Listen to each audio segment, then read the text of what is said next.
Good evening, everyone. So my name is Rajesh Govindraj. I'll be taking the geography and environmental portion of this 2021 analysis. Okay. So overall, I know all of you would have seen the paper. This year's opinion about the paper, the general opinion from our institute as well as from the student, is that it's bit on the trickier and tougher side. So I know the previous faculties would have given you their opinion, their suggestions. So in addition to that, I would like to tell you one thing. So what is the factor it's a key factor which will help anyone in attempting these kind of papers? So 2021 में आया है. So I would say curiosity is the most important key factor here. And then till now we have seen many of the previous papers where the questions have been bit factual, bit information oriented. So but this year you would find few of the questions you cannot answer even after knowing about the information. You need a genuine curiosity to understand the concept and sit and think and then answer. ये बहुत ज़रूरी है. What is the main thing which differentiates the earlier papers and this one is that UPSC is trying to check you whether you have a genuine interest in the paper or not, in the preparation or not. वो तो time चला गया जैसे कि like people used to say you just read one book हो जाएगा ना, एक दो बार पढ़ लो, तीन बार पढ़ लो, so पूरा हो जाएगा, preparation is done completely, you will be able to answer 90% of the question. So that kind of strategy will not apply to any subject in general studies right now. Okay, whether it is polity or history or geography or environment or even economics. What UPSC is trying to check whether you are a serious aspirant who wants to learn things before you actually can become a civil servant. है ना? That is what they are trying to check based on my observation here. So please, whoever is watching this, whoever is going to give the examination in the subsequent year, so please try to understand that there is no single pattern. एक single book यहाँ से हम पढ़ लिया तो पूरा हो जाएगा, ऐसे कुछ नहीं है. And the preparation would not end if at all you are preparing 8 hours a day. It doesn't mean that your preparation is done if you complete that 8 hours. No, preparation is a continuous thing in UPSC. अब जितना भी time दे रहे हो, 1 साल या 2 साल या 3 साल जो भी है, so you have to be in that preparation mode all through, whether you are talking to your friend or your family or your class में जो बगल में बैठा हुआ होता है या जो भी है, whether you are reading a newspaper or you are watching a TV news channel, try to understand the things out of curiosity, out of a genuine interest to get to know about that. Okay, it is no more an examination where you just read something, go back and recollect and get the answer. No, it is the same with respect to prelims as well as mains. Mains का भी आपने देख लिया होगा, है ना, जैसे papers आ रहा है. So you need to have a genuine interest. Please try to develop that genuine curiosity. And preparation is not something which will end if you study a fixed hours of day. It will continue beyond that. ठीक है? So that would be my major suggestion. And with respect to the respective section, I'll come back. I'll give you my analysis at the end of that particular section. So let's start with the geography part. In geography, we have a total of 8 questions classified specifically for geography. But other than these 8 questions, I can definitely say at least 2 to 3 questions. 3 questions at least for sure, which I have put it in environment. You can directly answer using the geography knowledge. Geography knowledge use करके आप answer कर सकते हो. Okay, so both are interrelated. At least few questions are there from environment where the geography knowledge is going to be helpful.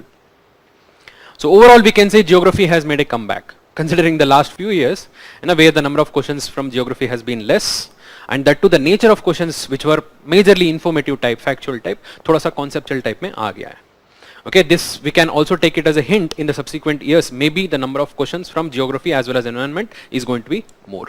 Okay, इस साल भी ऐसे था. So we have a total of 8 questions from geography and 19 questions from environment, a total of 27 questions. Okay, and this we feel that this trend might continue. And geography, since they have started to ask more conceptual type of question, and there is more scope for that. So out of total 8 questions from geography, let's try to understand कहाँ से कौन सा area से questions आया है. And this is the syllabus of prelims, where we can see that geography का जो portion highlight हुआ है यहाँ पर. One is physical geography, second one is social geography, and third one is economic geography, both from India as well as world's context. Okay, this is what is given in the syllabus, right? Let's try to analyze the number of questions and the different types of questions asked from these sections. Overall, we can say we can classify the geography portion into world's physical geography,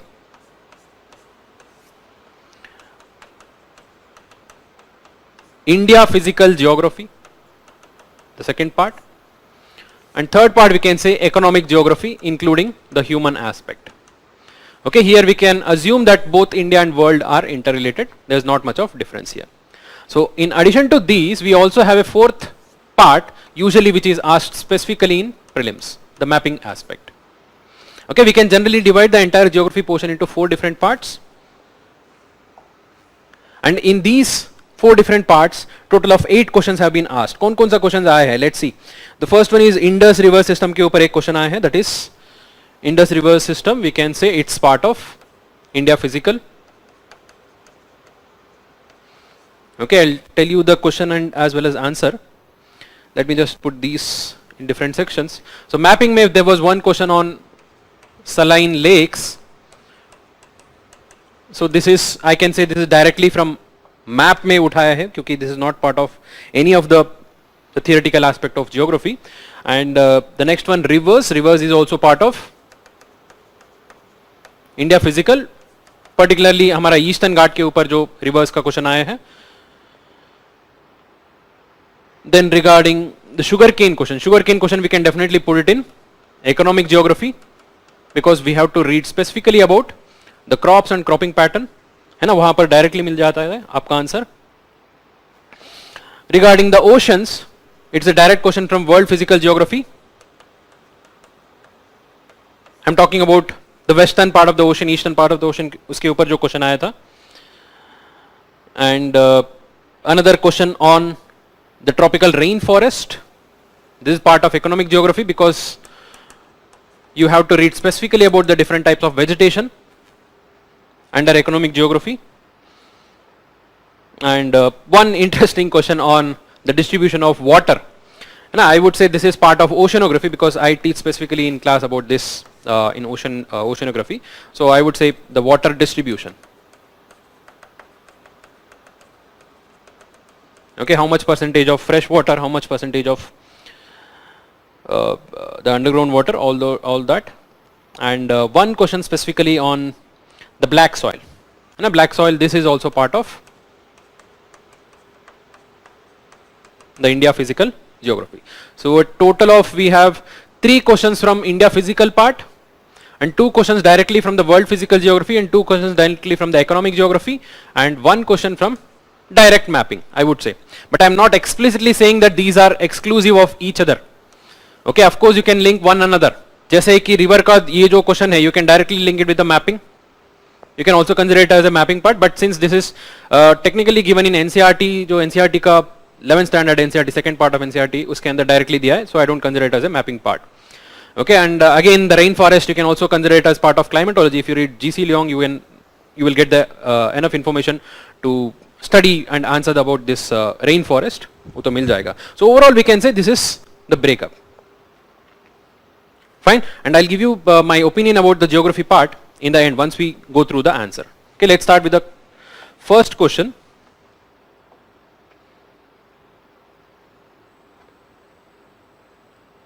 Let's just go through the different questions, then we can come to a conclusion in the end. So how exactly this pattern has changed from the previous year, and what exactly you have to do for the subsequent years, whoever is preparing for the next years. Question number 53, with reference to the Indus River system,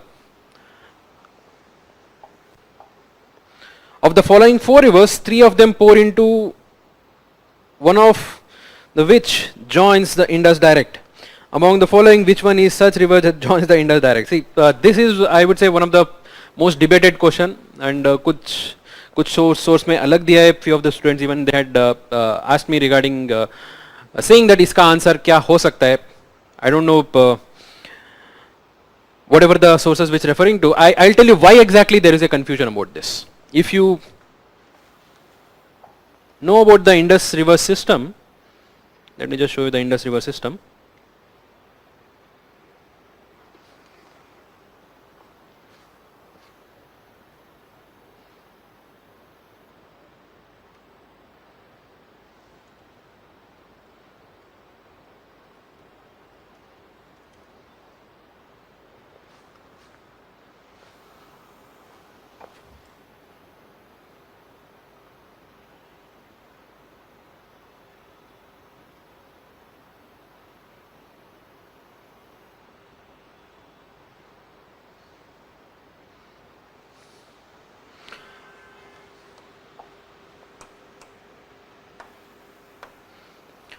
So this is हमारा Indus. Okay, this is our Indus. It comes from Tibet, enters India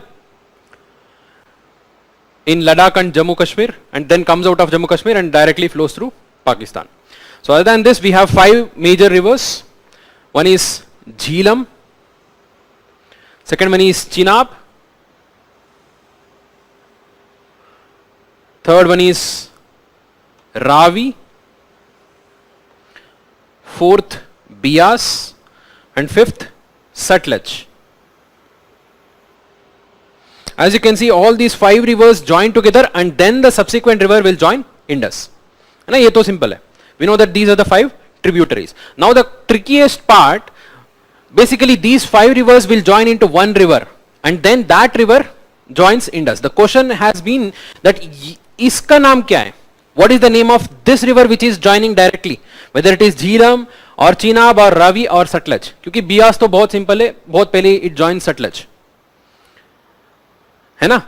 So this depends upon the principle on which we divide. We give the name of tributary. On what basis we give the name of tributary and the main river? How to differentiate between the tributary and main river? So usually in the international conventions, international practice I am talking about, there is no fixed rule to say okay this is the main river and this is the tributary. ऐसे कोई भी fixed rule नहीं है कि बोल सकता है कि okay this is the only main river, this is the tributary. The practice is that the river which is carrying the larger amount of water, the river which goes for a longer distance before actually two rivers merges together, or the river which is culturally or socially associated more with the people, that has been called as the major river. Okay, but otherwise there is no fixed rule to say this is the major river and this is the minor river. Okay, this is the major river and this is the tributary. ऐसे बोलने के लिए it is very very difficult, but in this context it is directly given in NCERT that Chenab is the main tributary of Indus. Okay, if you go to NCERT 11th standard NCERT India physical environment river का part में जाके देखो, in that while explaining about the different tributaries it has been directly given that Chenab is the largest tributary of Indus, but it has never said that Chenab and Sutlej will merge together and that river is called as Chenab. In fact, इसके लिए अलग सा नाम ही है, that is Panjnad.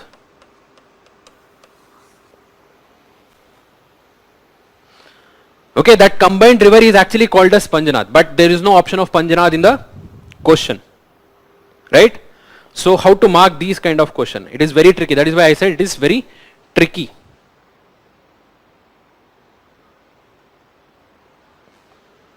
We can directly eliminate Jhelum and Ravi, क्योंकि Jhelum is a smaller river and Chenab is the bigger river. Now whether it is the Chenab or Sutlej, क्योंकि NCERT में तो दे दिया है कि both of them will merge together and makes Panjnad, and Panjnad joins Indus directly. In that case, to choose which one among these two, We can go with Chenab because in NCERT it is directly given that Chenab is the largest tributary of Indus. So based on this fact which is given in NCERT, we can come to conclusion Chenab is the right answer. Sutlej bhi ho sakta hai if you consider the length, but that is not a uniform practice. It is not a uniform practice to consider the longest river. So Sutlej ka chances kam hai and most appropriate answer should be Chenab.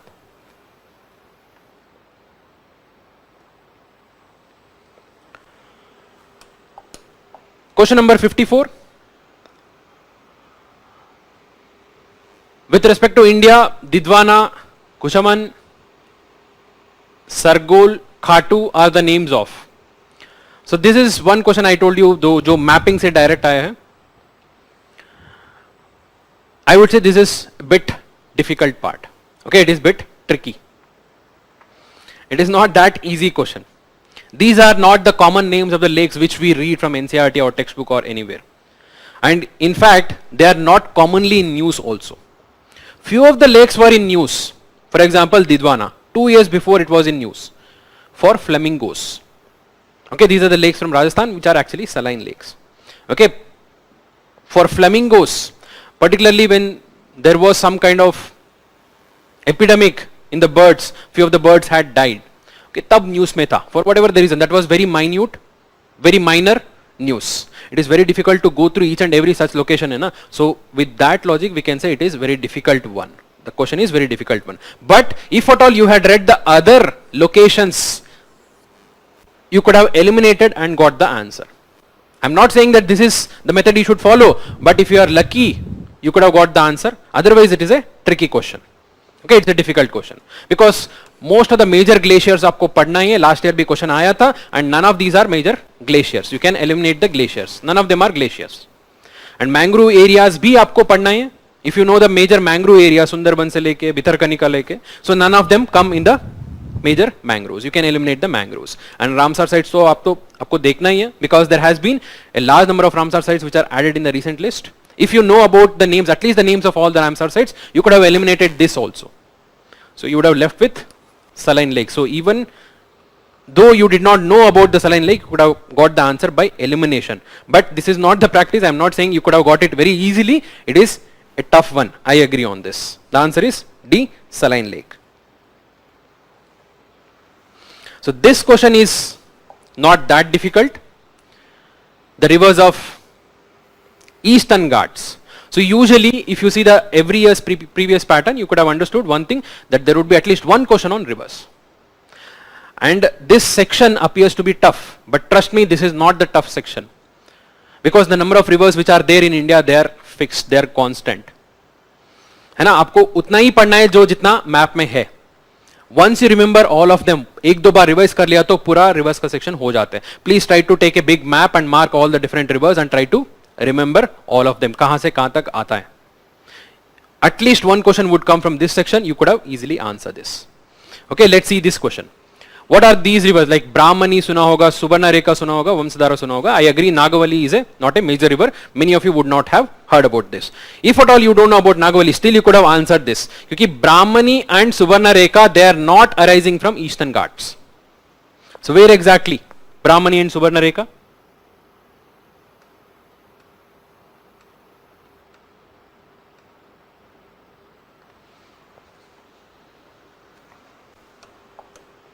So this is Subarnarekha, originating from near to Ranchi, and it flows through Jharkhand, West Bengal as well as Odisha along the border.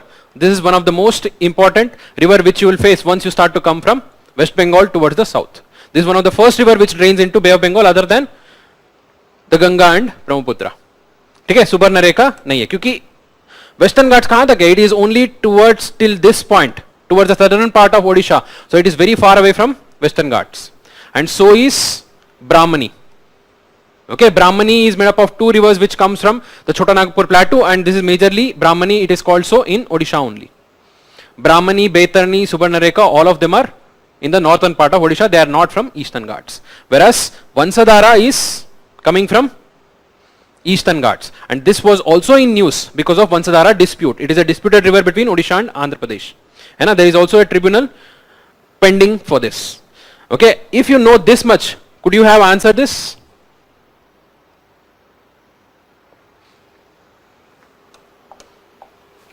Okay, eliminate Brahmani and Subarnarekha. You got the right answer.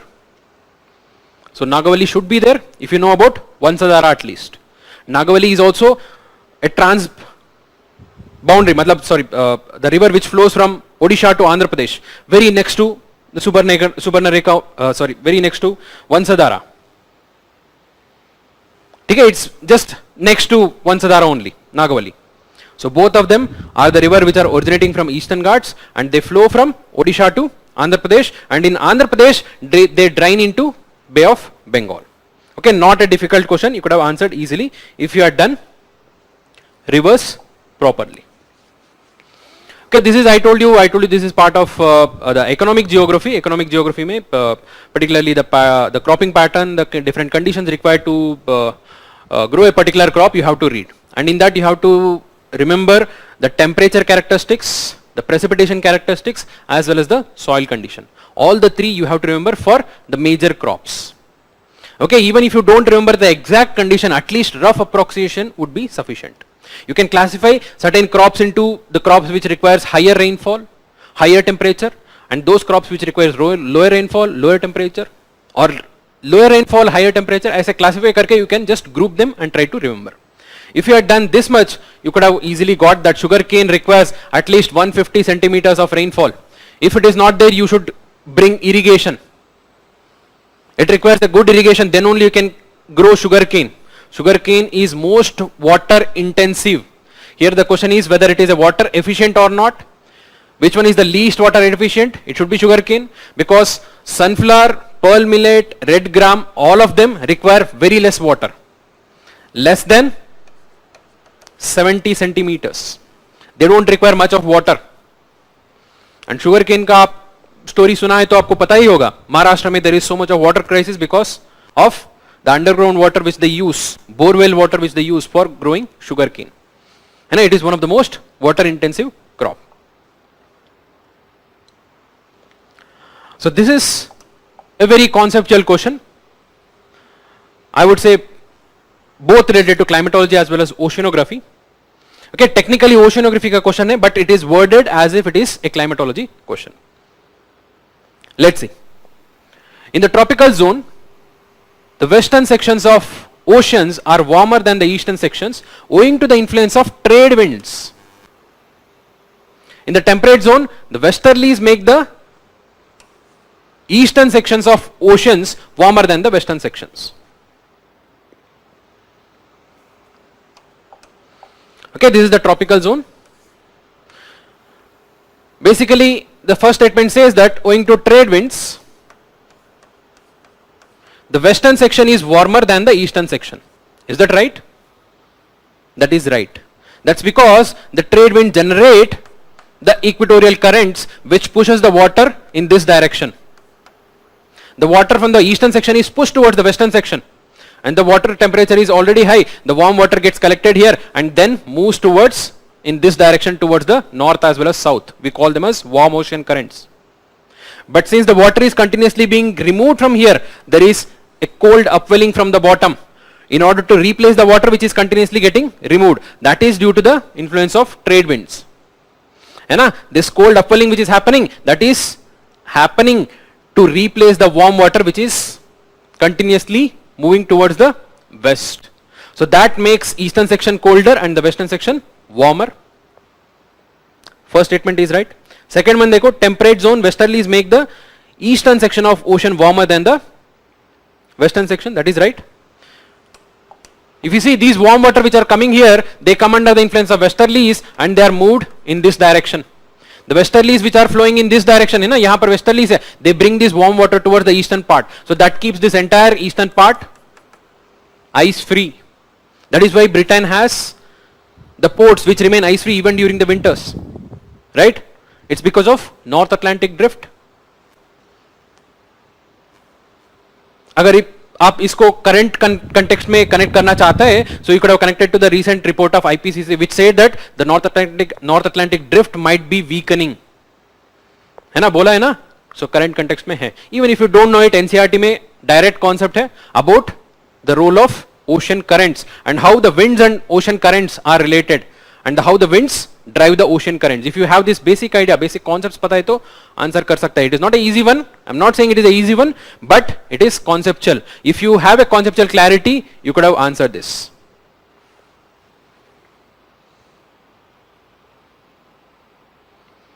So answer is C, both 1 and 2.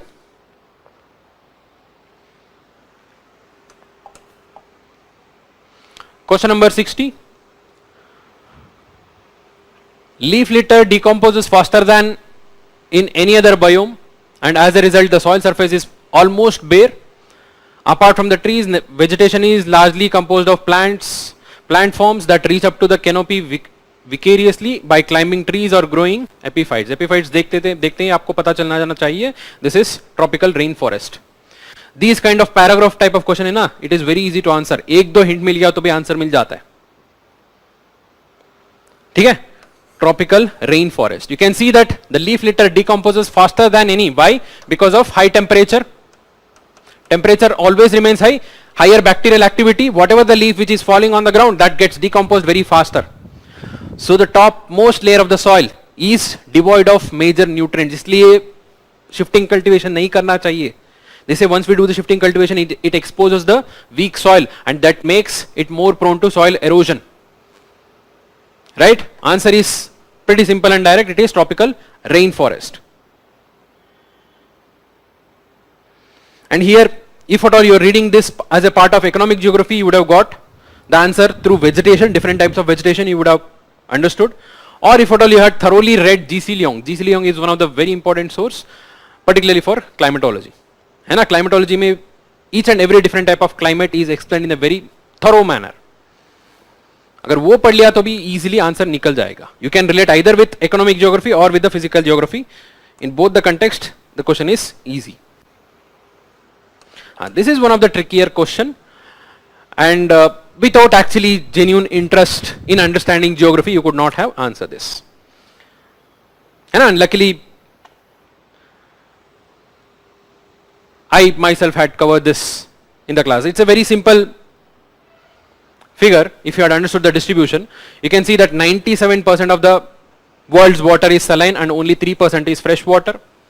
In this 3%, 2/3 is locked in ice caps and glacier, and out of 1/3, majority of them are groundwater and rest is surface water. In that surface water, majority of them are lakes, then swamps, and rivers are the least. Of the entire distribution of water, rivers are the least. What is the composition of rivers? Can you see? 3/100 into 0.3/100 into 2/100. This is the fraction of rivers out of the entire water.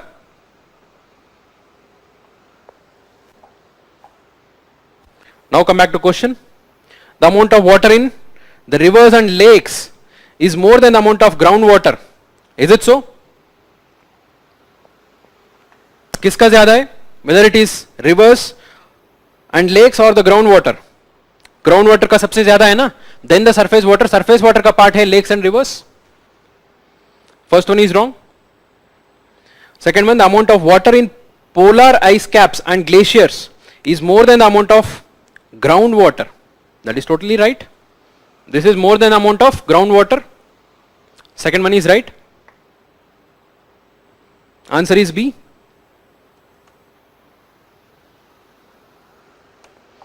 Black soil, it is again direct question from NCERT. You would have read about the different types of soils in India. Major 5 categories. In addition to that, there are 2 different subcategories of soil. Total 7 categories are there. थोड़ा सा basic पढ़ लिया तो हो जाता है. Black cotton soil. Why there is black cotton soil? It is due to the presence of volcanic material. जो Deccan traps है, हमारा Deccan traps है, that over the period of time got weathered and has become a black cotton soil. Okay, it is in the same region जहाँ पर Deccan traps है. Okay, this entire region which are made up of black soil, that is also the region where you find Deccan traps. Over the period of time, these volcanic rocks have got weathered and they have become the black cotton soil. And the black color is due to the presence of titaniferous magnetite. That is the component which gives it a black color. Okay, this is a direct question. The answer is B, fissure volcanic rock. Fissure is basically, that is how the Deccan Traps erupted, through fissure eruption. So these are the 8 questions from geography.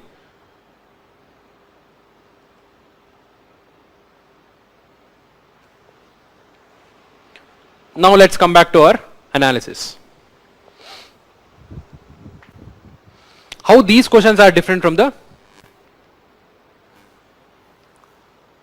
earlier papers. How exactly they are different? One thing you can observe, if you had seen the earlier papers, earlier there were many questions which are more factual in nature.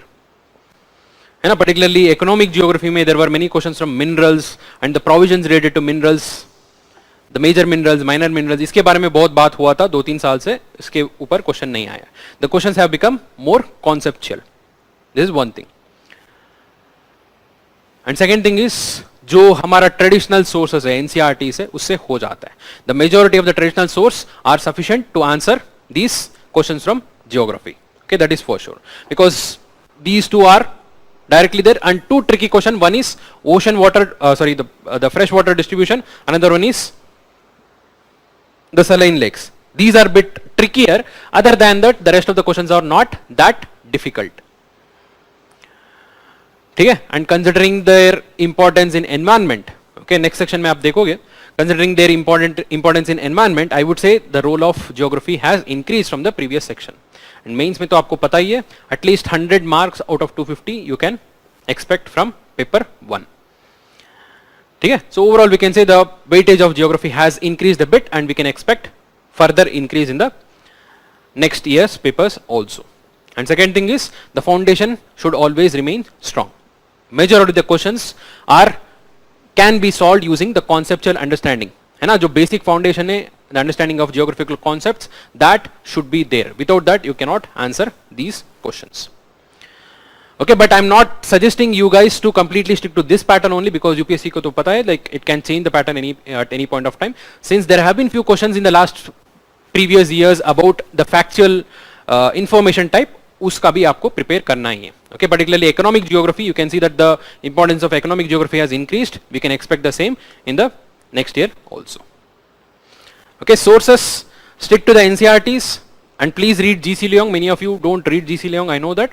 So please read GC Leong to get a better conceptual clarity of climatology and the other different type of climates which is given over there. And for economic geography, I again suggest you to read this 10th standard total geography, that is the India's geography part है, ICSE syllabus का है, total geography. In that, these conditions related to vegetation as well as the cropping pattern, all of them are sufficiently given. You don't have to read any further advanced level books for this. And most importantly, current affairs का ध्यान में रखो. They can ask the current related location the way it has been asked this year.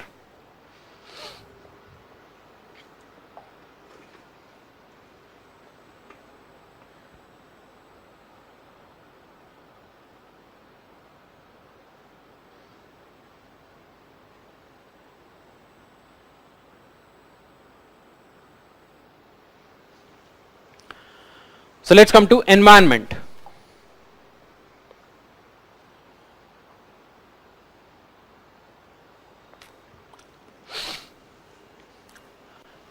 In environment, we have classified a total of 19 questions.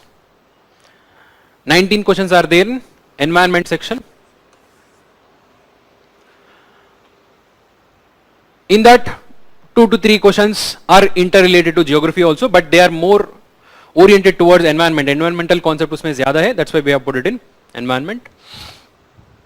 And there is a drastic change in the way the questions are taken in the environment section compared to the previous papers. We'll discuss that in the end. Okay, so before we go to the analysis, let's just go through the questions. I'll discuss the questions first, then I'll come to the analysis in the end. Total of 19 questions. Question number 17.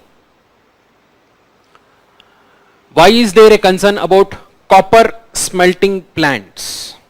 Copper smelting plants. Okay, the statements are about the copper smelting plants, you can see. Why this question was in news suddenly? एक चीज आपको समझना चाहिए, environment में most of the pollutants जो भी है they are important, the different types of pollutants, उसके ऊपर ऑलरेडी क्वेश्चन आ चुका है बहुत बार. And second thing is this copper smelting plant was in news.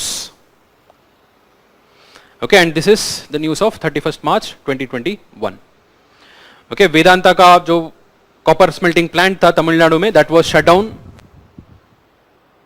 That was shut down due to the protests over there, and again they are planning to restart. Okay, they are planning to again bring the same Vedanta plant over there. This was in news, particularly for the copper smelting plant.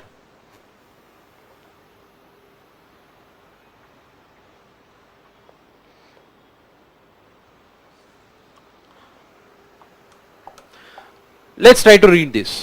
The first one, they may release lethal quantities of carbon monoxide into environment. Let's keep this statement aside. Second one, the copper slag can cause leaching of some heavy elements into the environment. ये तो सही है, क्योंकि what is copper smelting? Copper smelting is basically the process of removal of copper metal through the process of smelting, है ना? So you don't have to know into too detail about that. ये basic understand कर लो, like you are basically the process of copper smelting involves the removal of copper. उसके through that process they basically remove all the impurities associated with the copper ore. Okay, they use a lot of different chemicals, and during that process many of the heavier elements like lead, cadmium, arsenic are leached. They are released into the environment. This is one of the major concern actually why people were opposing the copper smelting plant. This is right. Second one, they may release sulfur dioxide as a pollutant. This is also right. Okay, sulfur dioxide is one of the very important impurities.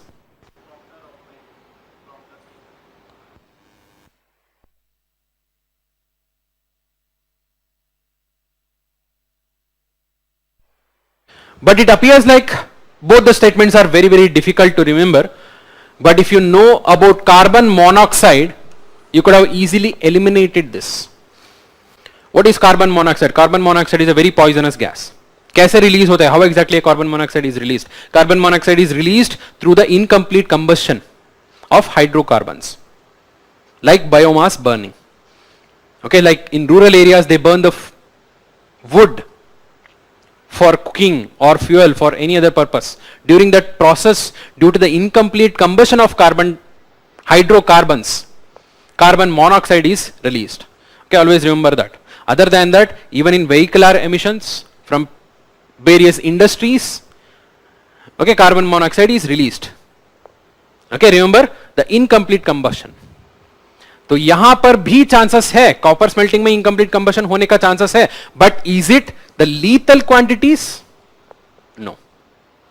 If an industry is releasing lethal quantities of carbon monoxide, would the government allow that kind of industry? इतना तो नहीं है ना. Carbon monoxide is a very very poisonous gas.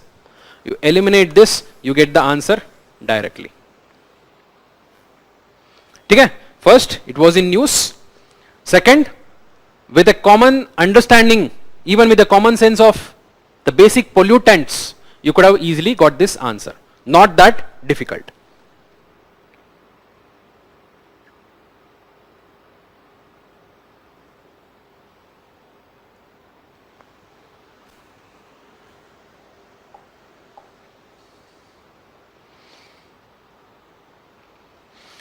Furnace oil.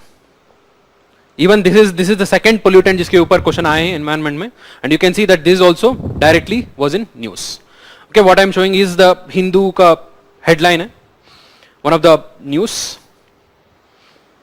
सो केरला में हुआ था, from one of the titanium factory the furnace oil had spilled into the sea, and this was the news on February 10, 2021. Okay, again news से inspired है pollutant. Okay, this is a direct indication that जो भी environmental issues which are in news, please try to see their background. उसका background देखो, news भी देखना चाहिए, उसके साथ में background भी देखो, वो important है. Now, what is a furnace oil? Furnace oil is basically A by product of oil refineries only. Petroleum जब रिफाइन करते हैं ना ड्यूरिंग द डिस्टिलेशन प्रोसेस, जब एंड में बच जाता है, what ever is left in the end, that is what is furnace oil. It is called in different names like fuel oil, heavy oil, bunker oil, gas oil. It is produced from the distillation of petroleum. Okay, first statement is right. Second one, some industries use this to generate power. Yes, definitely. It is of course very polluting, but still many of the industries use that. They don't use it directly, they blend it with other hydrocarbons to get the required fuel efficiency, fuel output. They use this. This is one of the heavy polluting, but still they use it. Not only in industry, even in boilers. Okay, steam boilers में भी use कर सकता है, but they blend it with others, but they use it. Its use causes sulfur emission into environment. ये तो बहुत simple statement है. Okay, sulfur is one of the major component of petroleum. कोई भी petroleum product burn करो, you get at least a minimum amount of sulfur. Okay, we are trying to achieve the reduction in the sulfur quantity. We know that even petrol, diesel, उसमें भी sulfur निकलता है. So if you know that this is part of the oil refinery, उससे आता है, तो ये भी मिल जाएगा. Answer is D. I'm not saying that this is easy question. You should have a basic idea of what is furnace oil. You can answer this. Not very tricky. Of course, tricky question से आगे आएगा.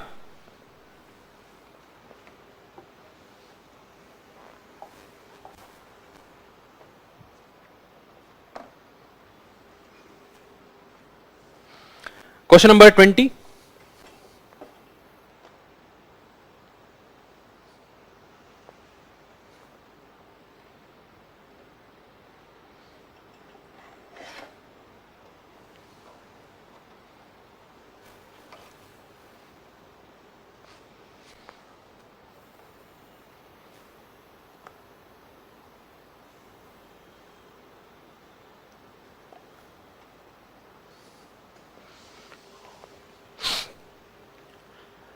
In the nature, which of the following is or are most likely to be found surviving on a surface without soil?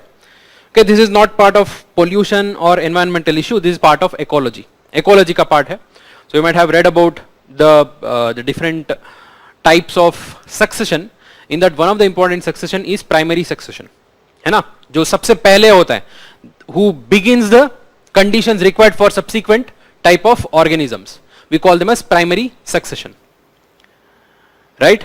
So in that primary succession, whatever the organisms which is starting the succession, they actually start to grow on bare surface, bare rocks. And one of the most important one, इसमें आप तो सुना ही होगा, lichens. It does not require any soil. Okay, it does not require any soil. Even with a very minimum amount of moisture, it can start to grow.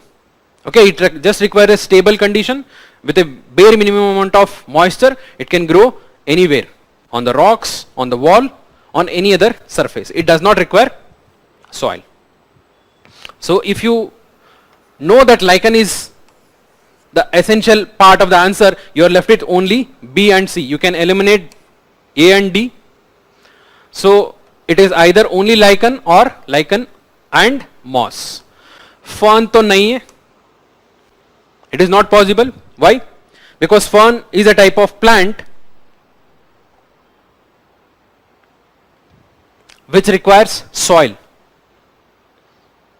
Okay, it requires a basic amount of soil and some amount of sunlight. Even indirect sunlight हुआ तो भी ठीक है, but it requires at least some amount of soil. It requires some amount of good organic content. And mushroom बहुत लोग mark किया होगा, I know that. But mushroom, the major mushroom which grows is in the soil only. It can also grow on the dead matter, I know that. But majorly it grows in soil only. But lichen and mushroom both are not part of the same answer, so we can eliminate mushroom. So we are left with lichen only or lichen and moss.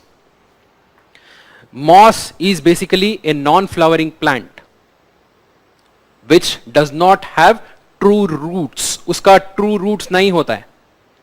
So that's why it does not require a much amount of soil. Soil जरूरी नहीं है, it can grow without soil also. It just require some amount of moisture content and some nutrients. So moss is included and the right answer is C. It is bit tricky if you don't know about moss. Okay, you have to choose between these two options. Anyway, you would have gone for the guess if you are left with two options. Right? So this is bit tricky. You would be able to get the answer only if you know about the condition of moss. This is also, I would say, a difficult question unless you knew exactly what is a lemongrass. है ना, lemongrass तो अभी बहुत लोग इसका चाय भी बनाते हैं. Lemongrass tea, you might have heard about it. It's very healthy. It's rich of antioxidants, and this is also used to produce an extract which is used in many of the perfumes as well as mosquito repellents. ठीक है, तो इसलिए this is the right answer. Basically citronella is extracted from lemongrass and this is used in all the mosquito repellents. Okay, not only mosquito repellents, even in many of the lotions, sprays also. Okay, this is a part of biodiversity. Biodiversity का part है, and this is bit tricky. You would not be able to answer unless you know about it specifically. This is a tough question. Question number 22.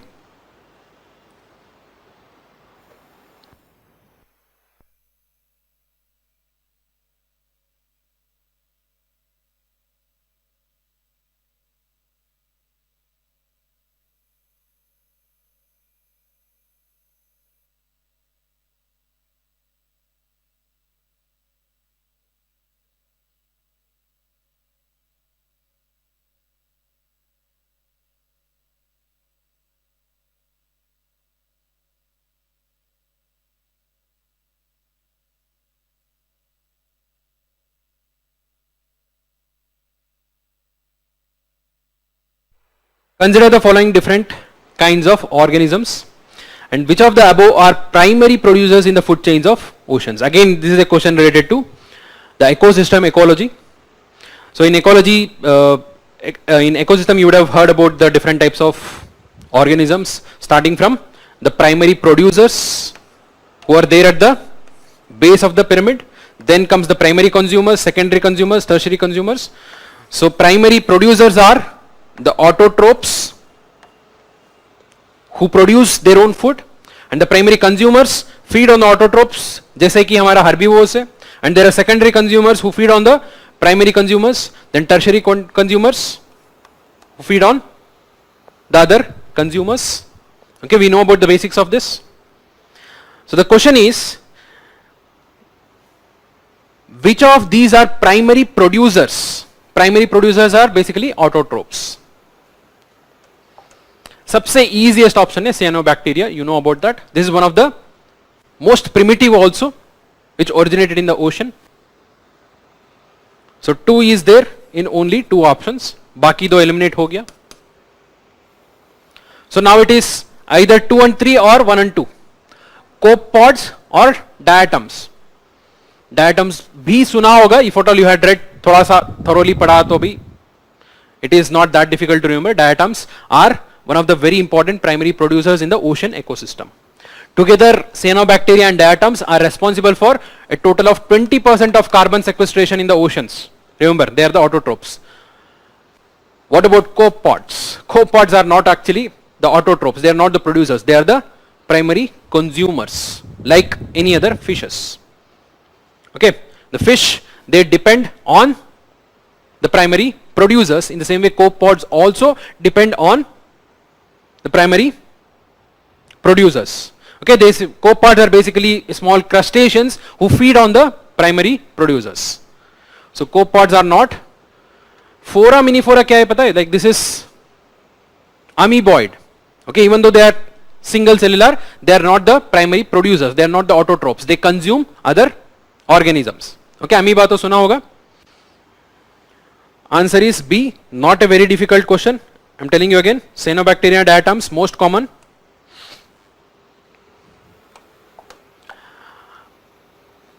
So this is very interesting question जो usually environment में आता है wildlife के ऊपर. Other than that, जो wildlife के ऊपर जो usually question आता है ना, they used to be bit easier. Now the wildlife questions have become bit trickier.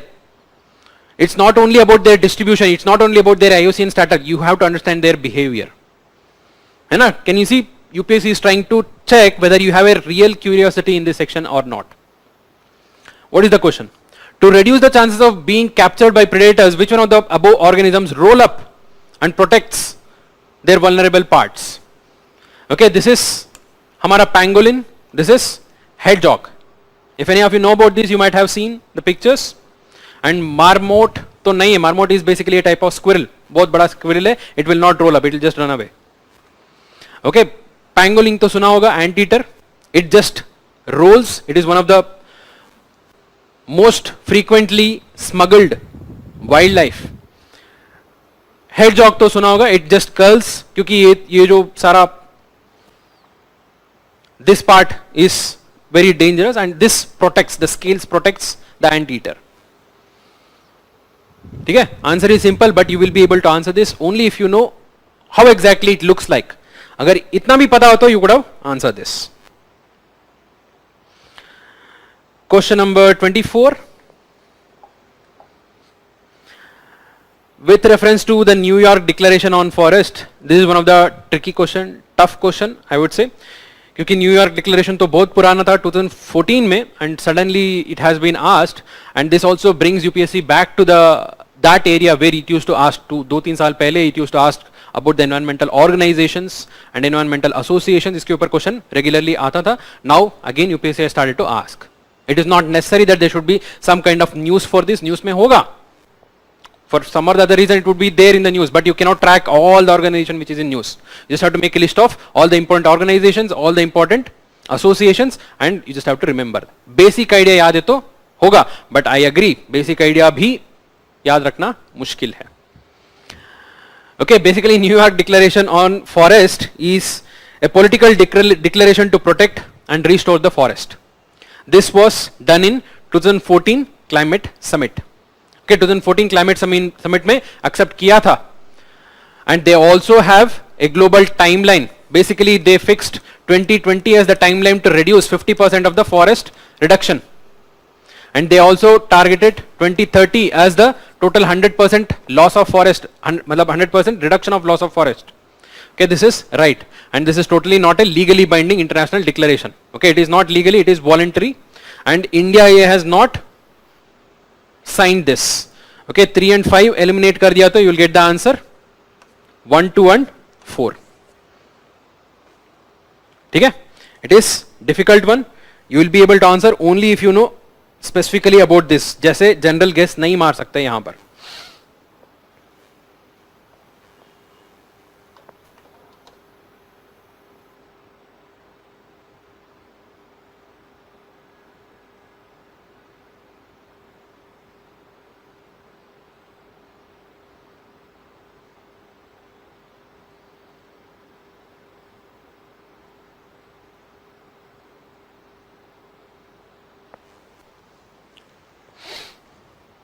Question number 25.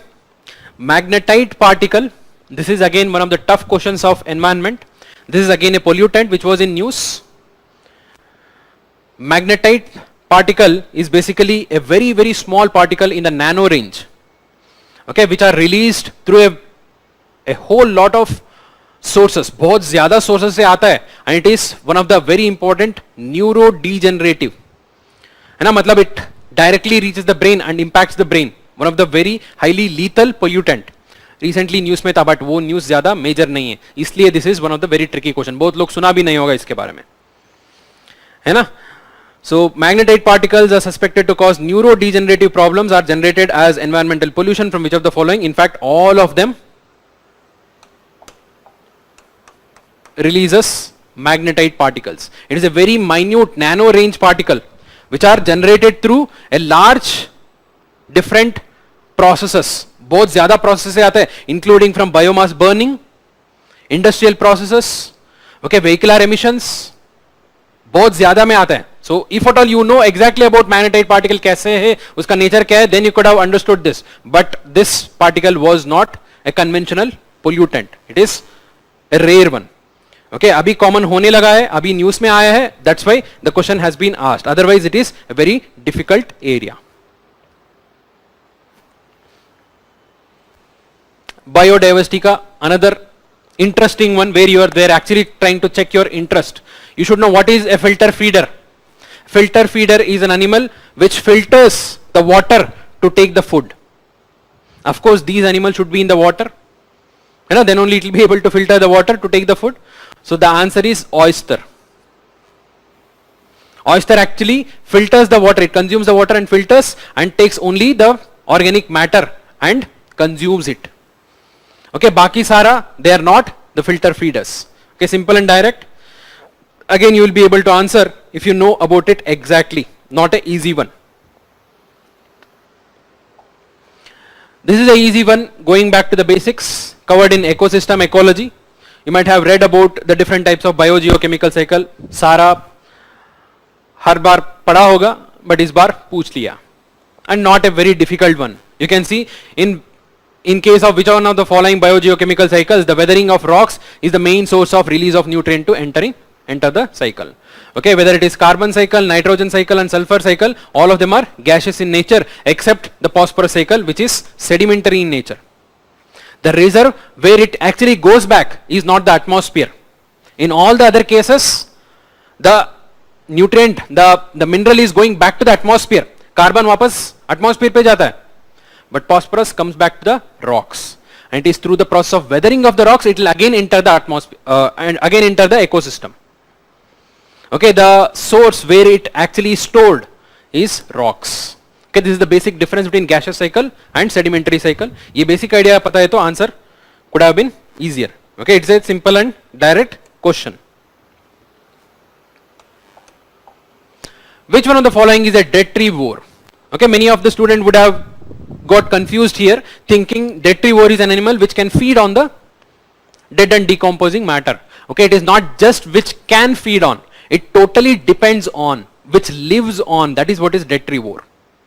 Okay, even a crow can eat the dead animal, that does not mean that it is a detrivore. है ना, please try to make the difference, it is a bit tricky. So that is why not all of them are detrivore, even if some of them can feed on the dead and decaying matter. Only those which are completely dependent on the dead and decaying matter are the detrivores. Which of these are detrivores?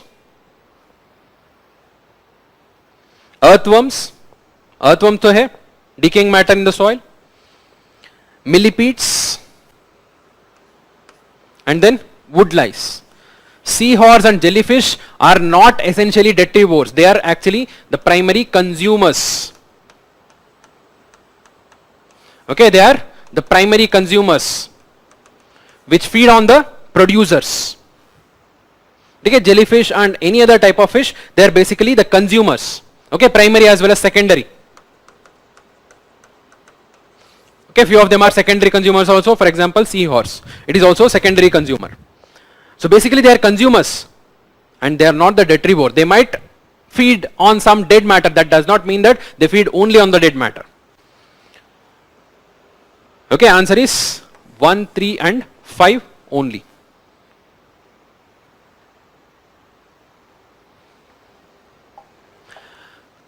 Common carbon metric supported by UNEP. Again, back to the organization, association. Basically, this is a method of assessing carbon footprint of building operations around the world. Okay, this was in news. News में था. It is one of the very important organization of the mechanism of UNEP. So basically, they are trying to assess the carbon footprints of buildings. Okay, in the management of buildings. ठीक है? Basic idea पता होना चाहिए. You could have got the answer. Otherwise, it is a very tricky question. If you don't know any idea, you cannot take a guess. Direct.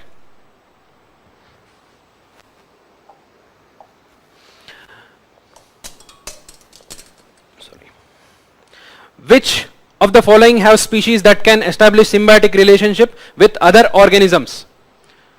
Okay, you would have heard about symbiotic relationship where two organisms are dependent on each other. Most common example हम देते हैं class में भी देते हैं, corals. Okay, corals are basically the example of symbiotic relationship. पता है ना? Fungi तो पता है, it is the most common example of symbiotic relationship in lichen. Lichen is made up of two organisms. Fungi. Okay, fungi is the major essential part over there. Lichen से fungi तो easily आ जाता है, but 2 is there in 3 options. You can eliminate only C. These two options make the question difficult. This is not an easy question to answer. Many of you don't know, cnidarians are basically the group which consists of corals only. Coral is a cnidarian. This is also right. Protozoa also lives in symbiotic relationship with termites. Okay, where protozoa lives in the gut of termite, which helps the termites in digesting the cellulose. So that is also an example of symbiotic relationship. So if you don't know about these two, you could not have answered this. That makes it difficult question. That means UPSC is trying to be more specific, particularly in the part of ecology, ecosystem. Come to question number 51. How is the permaculture farming different from conventional chemical farming? Okay, last year agriculture से बहुत ज़्यादा questions आया था. Based on that, we were expecting few of the questions. इस साल भी question आए हैं agriculture से. Okay, few of the questions in geography you could have related to agriculture, and few of the questions in environment are also related to agriculture. Okay, this is one question. Permaculture आपको पता होना चाहिए. The question is not that difficult. You should have the basic idea of what is permaculture. Permaculture is a practice of permanent agriculture. Agriculture which is sustainable in its nature, which makes use of the resources in a holistical manner. If you have this basic idea, you could have got this answer.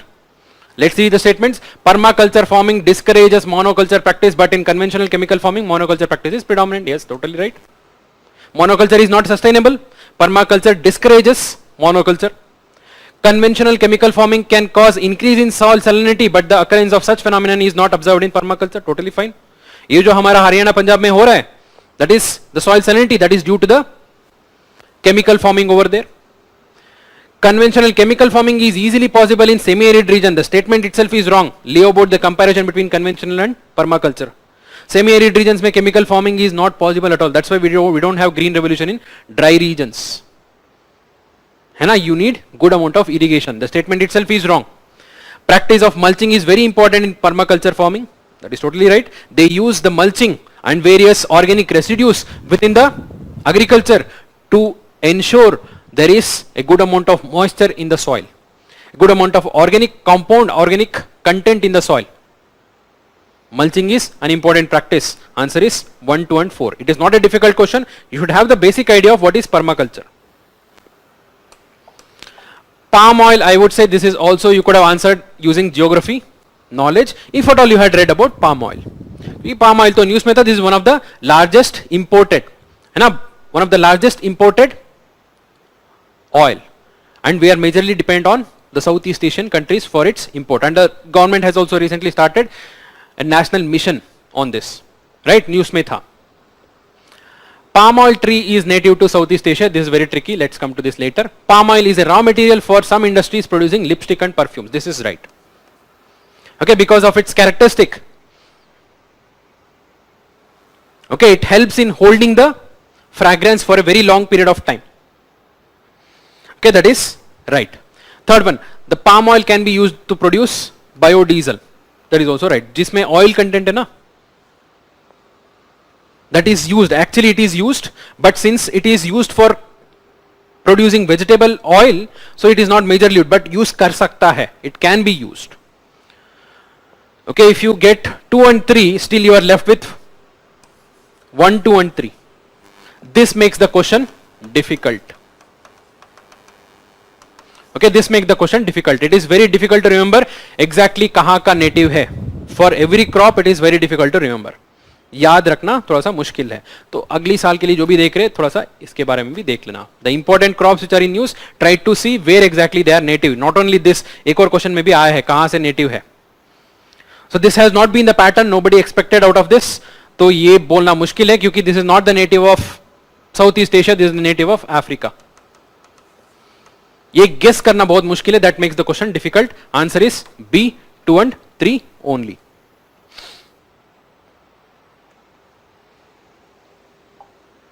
Question number 56.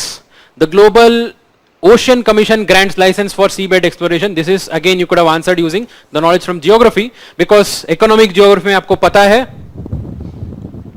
the minerals which we can extract from the seafloor bed. There are various large amount of minerals, polymetallic nodules, polymetallic sulfides, and a huge amount of rare earth also.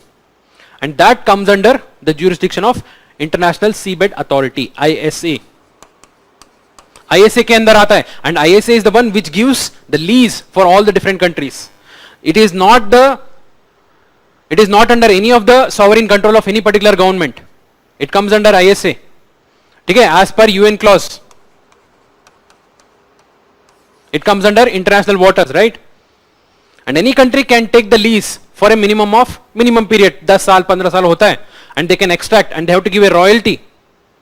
They can take out, but nobody is the owner of this. And this is, the ISA is actually the one which gives the license, not the Global Ocean Commission. ये हटा दो, you will get the answer directly. So that makes the question easy. And ये भी सही है, India has received license for seabed mineral exploration in the international water. That is totally right. The Central Indian Ocean. Rare earth minerals are present in seafloor. That is totally right. I told you manganese nodules, the polymetallic nodules, polymetallic sulfides, both सारा है. But there are many difficulties in extracting those minerals. That is why they are not extracted in a large scale. This is again a very tricky question. If you don't know specifically about this, you could not have answered this. And here we are talking about the climate smart agriculture, that is agriculture practice which is climate friendly. Okay, in that context, climate smart village approach in India is a part of project led by Climate Change Agriculture, Food Security and International Research Program. Basically, this is a research program where both the producers as well as the research are trying to develop certain methodologies to test their viability in the context of climate change. This program is there. You should have the basic idea. Okay, climate smart village approach. And this, ये जो CCAFS है ना, this is actually part of CJIAR, that is Consultative Group on International Agriculture Research, with headquarters in France. है ना? And third one जो हमारा ICRISAT है, ICRISAT is basically an organization which is doing the research in semi-arid tropics, both Asia as well as Africa. This is actually part of CGIAR. Of course, it is very difficult, very tricky, and you should know the exact information, then only you will be able to answer this. Answer is D.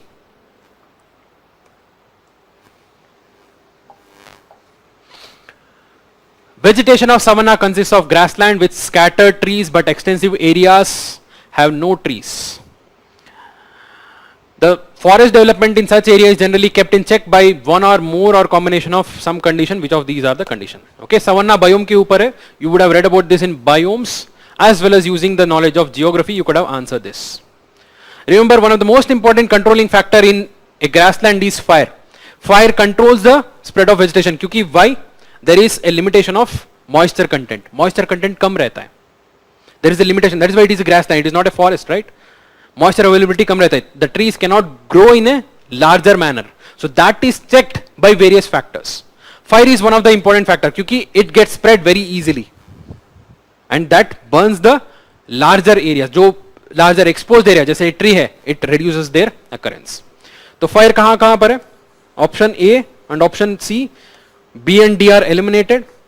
Now tell me, grazing herbivores, do they check the spread of trees? Yes, totally. Savanna में देखा होगा बहुत सारा grazing animals है.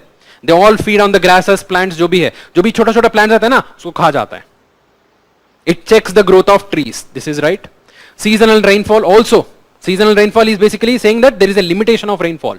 Moisture content का limitation है. So the trees cannot grow luxuriantly. That is also a check. Answer is C. Not the burrowing animals and termites. This is again a difficult question. regarding moringa and tamarind. Okay, many of the students from northern part of India might not have heard about these. These are most common in southern part of India. Tamarind to suna hoga, sambar mein use karte. Moringa is basically drumstick. It is also used in sambar. But just by knowing this, you could not have answered this. You should know what exactly is the nature of moringa. Moringa, basically it says it is a leguminous evergreen tree. Many of you might have seen evergreen. Okay, moringa ka zyada tree, the leaf fall nahi hota hai.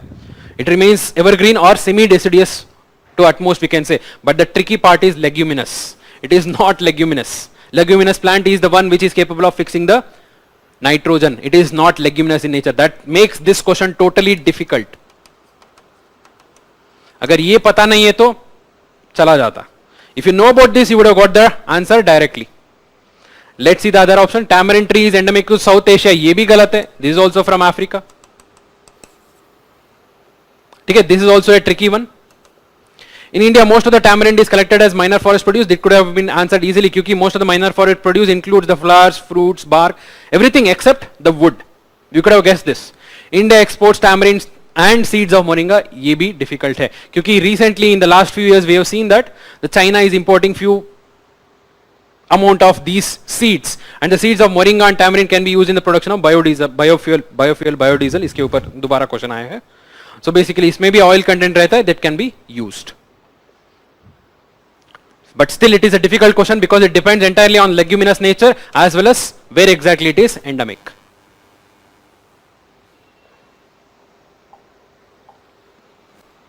So that covers our environment part. Now overall analysis क्या है? The way we divided geography into 4 parts, we can also divide environment into 5 parts.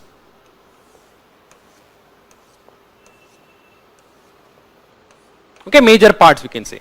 First one is ecosystem, ecology. Second one is biodiversity. Okay, biodiversity mein we can include all the different types of biomes, the animals, the wildlife, their nature, their status, everything. Third one is pollution and degradation. Various different types of pollution, uska jo sources hai ye sara. And fourth one is initiatives and international organization. Initiatives and international organizations. Okay, various international organizations जो important है उसके बारे में पढ़ना है, including from the major one, from from UNFCCC to CBD to the even to the minor ones. Okay, जो news में आ रहे हैं, जो क्वेश्चन में आ रहे हैं, ये सारा पढ़ना चाहिए. And finally, agriculture, that has become an important part of environment. And if you see the paper, all these parts have equal weightage in this year. Okay, if you analyze the 19 questions which we discussed, there are 5 questions from ecology and 3 questions from pollution. Okay, furnace oil हो गया, copper smelting हो गया, magnetite हो गया. Okay, ecology में देखो, those which can survive without soil, the producers, detrivores, savanna grasslands, and one more question is there, जो bio, let me just tell you that. जो primary producers वाला question है, that is also ecology, right? So total 5 questions, 3 questions from pollutant, and from biodiversity you can see lemongrass का question है, roll up mechanism है, filter feeder है, and even symbiotic relationship as well as moringa. Okay, total 5 questions again here, biodiversity में. International organization we have 3 questions, New York Declaration, CCM as well as the extraction of seabed. There are 3 questions. Agriculture, 3 questions are there. Permaculture, palm oil and climate smart agriculture. Total of 19 questions. You can see almost all of them are having equal weightage. So how exactly it is different from the previous papers? This year's environment. One thing you can see, the topics are not that difficult. Topics you might have heard. Few of them are difficult. Of course, I agree. Other than that, most of the majority of the topics are you have heard. But the statements make them difficult. They are very tricky. Few of them are very, very tricky that you should know exactly. That makes the environment section bit difficult. Wildlife के context में, biodiversity के context में total flip हुआ है. We never expected that UPSC would not ask any of the national park, wildlife sanctuary, Ramsar sites, कुछ भी question नहीं आया था. So they went beyond that and they were asking about the nature, behavior, है ना? So that has gone beyond that. And international organizations have made a comeback. You have to see them. Please try to maintain a list of important organizations. उसका basic idea रखो, काफी है. And most importantly, please develop genuine interest and curiosity while seeing environment. Okay, वो बहुत जरूरी है. Otherwise, it becomes too tricky. Fine. Regarding sources, where exactly you can refer to sources, I would say there is no specific source. एक ही जगह से सारा उठा के आप पढ़ सकते हैं, ऐसे तो नहीं है. So please read one important source. जो भी एक बेसिक मटेरियल रखो जहां से बेसिक कॉन्सेप्ट्स कवर हो जाए, जैसे कि इकोसिस्टम का, बायोडाइवर्सिटी का जो बेसिक कॉन्सेप्ट है वो कवर हो जाए. In addition to that, you have to add on current affairs. You have to add on current affairs. Nearly 50% of the topics from environment are directly related to current affairs.